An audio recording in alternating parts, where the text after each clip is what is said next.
You're starting your first full year as a G2 player after joining the squad last summer. Are the spirits high going into this one? Of course, we want to maybe repeat the season or maybe even make it better. So we're super excited and super, how can I say it? Excited to play together and just get as many trophies as we can. How has it been the first practices and a boot camp with the team? It's been good, honestly. The bootcamp was really productive. I think we improved a lot since the first day, and I think we're doing just fine. I think we can surprise some people. How has it been getting HeavyGod into the squad? We're really happy with him. I think he's a super good individual, just as a person, as a player. I think he's super nice, and he's super skilled as well.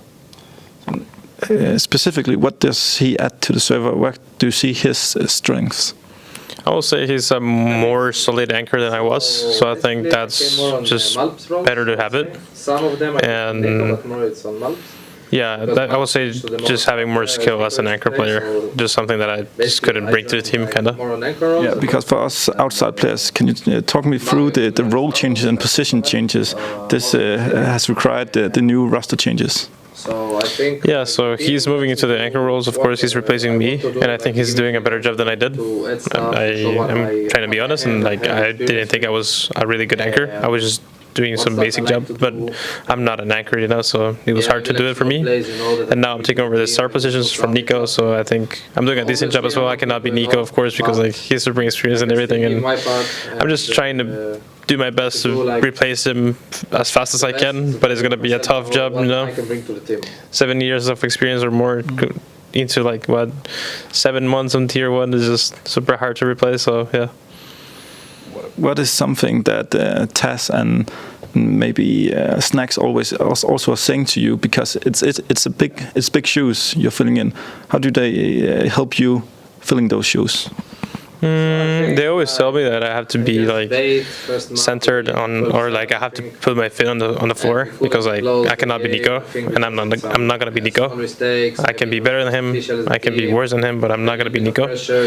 So they told me that, but also I have in mind, they put that on my mind as well, that I'm not really skilled player. I have an insane aim and everything, and I can replace his voice, for example, with just mechanical skill. Also, he has mechanical skill, but like I have mechanical skill as well, so I can replace it.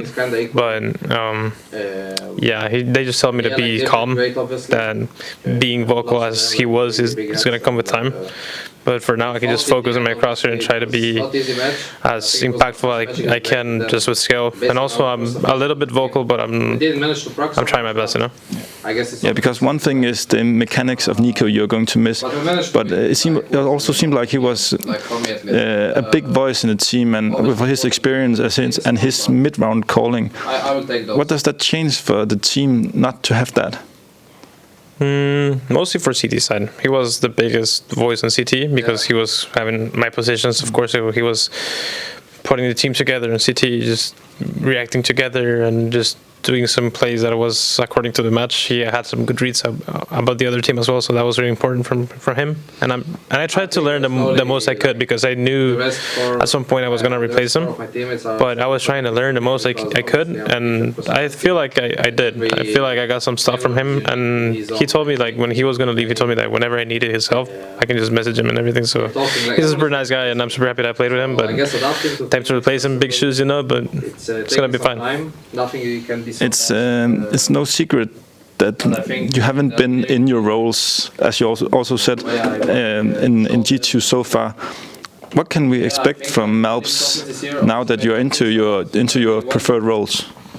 I feel like it's gonna be like a better season for me individually, and I'm trying my best to be putting the team together as well, because that's what I want. I want to get trophies more than I want like MVP medals or something. So yeah, I'm trying to be the best individually, of course, but I want to be putting some plays that could bring the team together and everything, and just shine as a team and not just as individuals. But of course, we have m0NESY, so it's kind of hard to do that, you know. There's been a lot of noise surrounding the team. First with NiKo leaving, and at some point it also looked like m0NESY was leaving. How did that feel, having that outside noise around the team? It was hard. I mean, we knew Ilya was not gonna leave. He couldn't leave. And those rumors were just, I don't know, some screening or something, but he was not gonna leave, he couldn't leave. But yeah, knowing that there's a possibility that he might leave at some point is just hard because, you know, who would not like to play with Ilya? So yeah, it's just a tough question. You cannot, you have always that thing in your mind that, oh, maybe this guy can leave next season or next year or something. It's just difficult, but we just want to use him the most we can. But you and the team were sure that he will be in G2 starting this season? Yes, we were. Talking about this event here in Copenhagen, Blast Bounty Finals, how do you like the format? It's a little bit weird, honestly. Just, I don't know, I feel like lower seeds always get rewards no matter what. Maybe they get double reward actually, and we top seed, we just don't get anything. It's just kind of weird, but it's a nice format overall out of the bounty thing. I feel like it's nice just having lower seeds get into peak an opponent they want. This is nice, I think.